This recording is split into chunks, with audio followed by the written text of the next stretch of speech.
Hello, I'm getting ready to Zoom with my students, but I think I have time for one more chapter. Chapter 15. Luke sat up, checking his arms to make sure she hadn't broken anything. "You're lying," the girl said. But she made no effort to tackle him again. She crouched, looking puzzled for a few moments. Then she grinned. "I got it. You're another one. Great code word. I'll have to think about using that for the rally." Now it was Luke's turn to squint in confusion. The girl giggled. "I mean, you're another shadow child, right?" Shadow? Luke wondered why his brain seemed to be slowing down.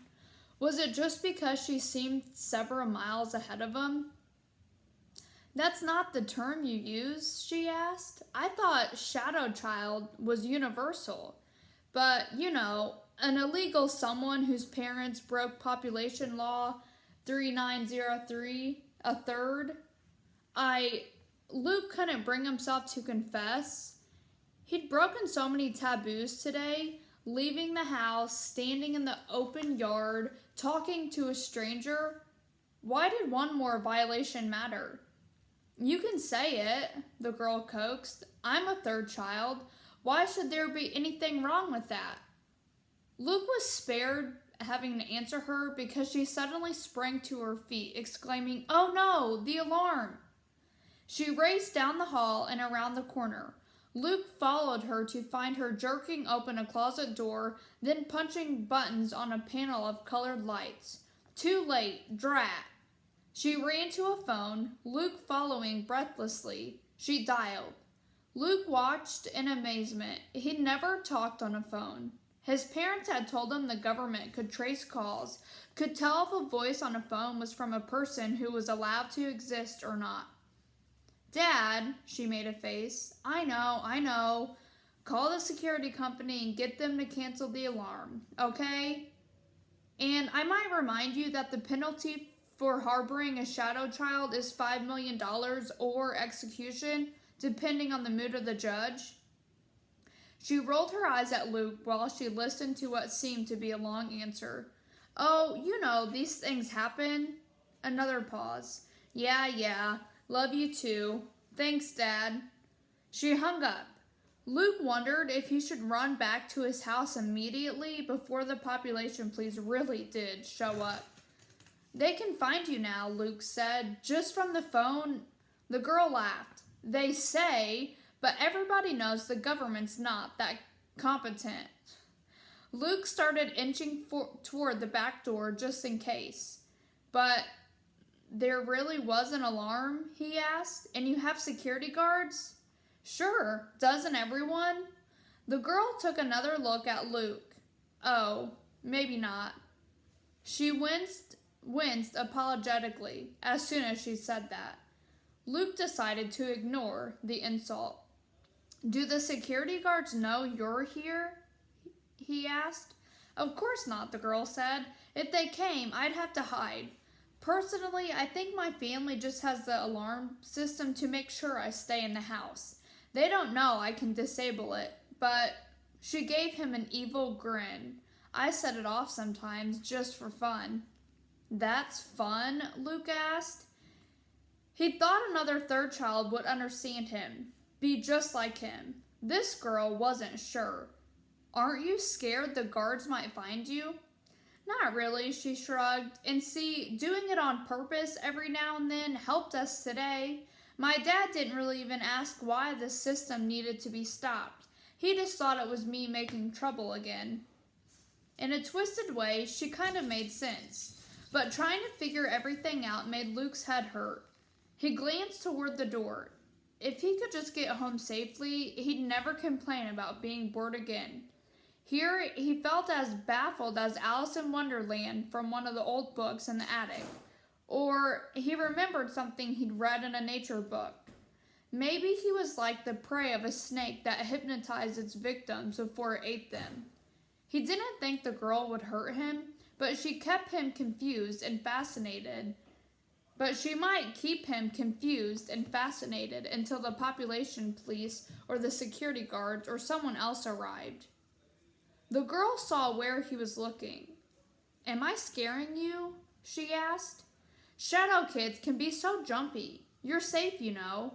How about if we start over? Would you care for a seat? What's your name, anyway? Luke told her. Nice to meet you, the girl said, shaking his hand in a way that made him feel like she was kind of making fun of him. Then she led him to sit down on a couch in the room he'd first entered. She perched beside him. I'm Jen. Really, it's Jennifer Rose Talbot. But do I look like a Jennifer? She just shook her head and spread her arms out as if Luke should understand something from her rumpled sweatshirt and messy hair. Luke frowned. I don't know, he said.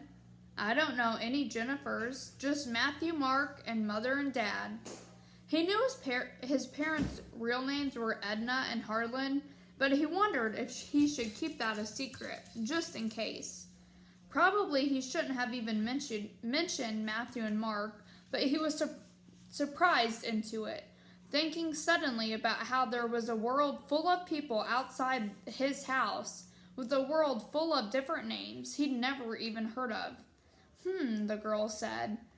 Then I have to explain. A Jennifer is supposed to be, like, really girly and prissy, so the joke's on Mom. She wanted some frilly little girl she could put in lace dresses and sit in the corner, like a doll. She paused. Are Matthew and Mark your older brothers? Luke nodded. So you've never met anyone else outside your immediate family? Luke shook his head no. Jen looked so amazed. He felt he had to defend himself. And have you? He asked, with almost the same taunting voice he sometimes used with Mark. Well, yeah, she said. But you're a third child too, Luke protested. A shadow child, right? He suddenly felt like it might be easy to cry if he let himself. All his life, he'd been told he couldn't do everything Matthew and Mark did because he was the third child. But if Jen could go out and about freely, it didn't make sense. Had his parents lied to him? Don't you have to hide? He asked. Sure, Jen said, mostly, but my parents are very good at bribery, and so am I, she grinned wickedly. Then she squinted at Luke. How did you know I was a third child? How did you know I was here? Luke told her. Somehow it seemed important to start with the woods coming down, so it turned into a very long story. Jen interrupted frequently with questions and comments. So you've never been away from your house except to go to your backyard or barn? You've stayed inside for 6 months? And gosh, you must really hate those houses, huh? And then, when he got to the part about seeing her face in the window, she bit her lip. My dad would kill me if he knew I'd done that, but the mirrors were messed up, and Carlos bet me I didn't know what the weather was outside, and, huh? Luke said, mirrors? Carlos? Jen waved away his questions. Luke Garner, she announced solemnly, you have come to the right place. Forget that hiding like a mole stuff.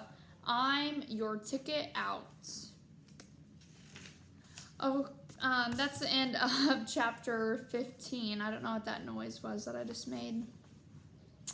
But I want you guys to talk about what's just happened and kind of discuss Jen's personality. And I want you to compare and contrast how Jen and Luke are similar and how they're different, specifically with kind of their personalities.